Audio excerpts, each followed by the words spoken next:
There was once a small village nestled in the heart of a lush valley, surrounded by rolling hills covered in golden fields and green meadows. Life in the village was simple but harmonious, with everyone. Among them was a shepherd boy named Thomas, who, like many others, had his part to play in the community. Thomas was sprightly and full of energy, but also mischievous. Every morning, he would lead the village sheep to the hillside pastures where they grazed, keeping a watchful eye out for any signs of danger, wolves in particular. But Thomas wasn't fond of his duties. He longed for excitement, for something to break the monotony of his quiet days. His mind, as it often did, wandered toward trouble.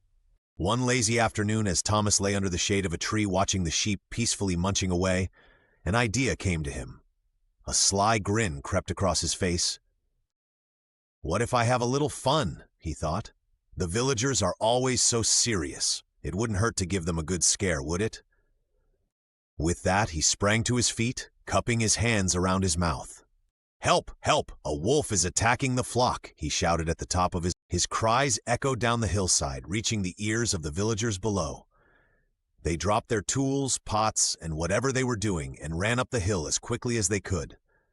When they arrived, panting and wide-eyed, they found no wolf, just Thomas, doubled over in laughter.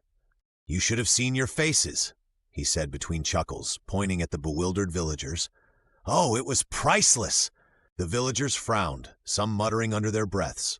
The blacksmith, his hammer still in hand, wiped the sweat from his brow and said, "This isn't a game, Thomas. A wolf attack is no laughing matter." But Thomas only shrugged. "Oh, come on, I was just having a little fun. Lighten up!" The villagers grumbled, but returned to their chores, leaving Thomas alone again with the sheep. The shepherd boy resumed his day, feeling rather pleased with himself. A few days later, stuck in the same routine of mindless watching, Thomas grew bored again. "Herding sheep," he said with a sigh, "has to be the most boring job in the world." And once again, the wicked idea wormed its way into his mind.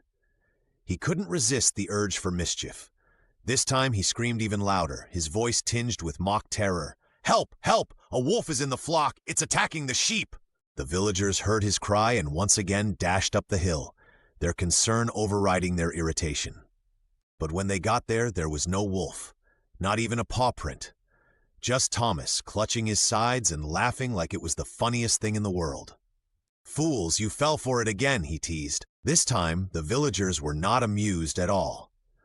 "If you keep playing this trick, no one will believe you when a wolf really does come," the baker said, shaking her head. But the warning went in one ear and out the other. Thomas waved them off, grinning smugly as they trudged back down the hill, muttering about the shepherd boy who cried wolf. A few more days passed. The sheep grazed as usual, and Thomas leaned against a rock, daydreaming about the tricks he might play next. But then a rustle came from the edges of the forest line. At first, Thomas thought nothing of it, but then he saw it, the unmistakable shadow of a wolf emerging from the trees, its sharp eyes fixed on the flock. For a moment, Thomas froze in fear. Then he jumped up, waving his arms frantically. "Help! Help!" His shouts were desperate, his voice trembling. But down in the village, no one stirred. The villagers, tired of his tricks, ignored his cries. "Let him learn his lesson," one said, shaking their head. Thomas's heart raced as the wolf crept closer.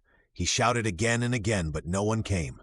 By the time he tried to scare the wolf off alone, it was too late.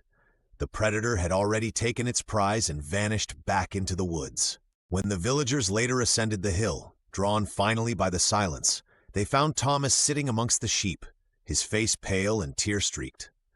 "I was telling the truth this time," he said in a whisper. "The wolf came and no one came to help." An older villager placed a hand on his shoulder and said gently but firmly, "Lies have consequences, Thomas.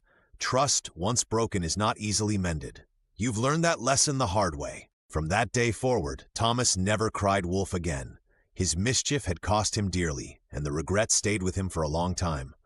But he carried the lesson with him too.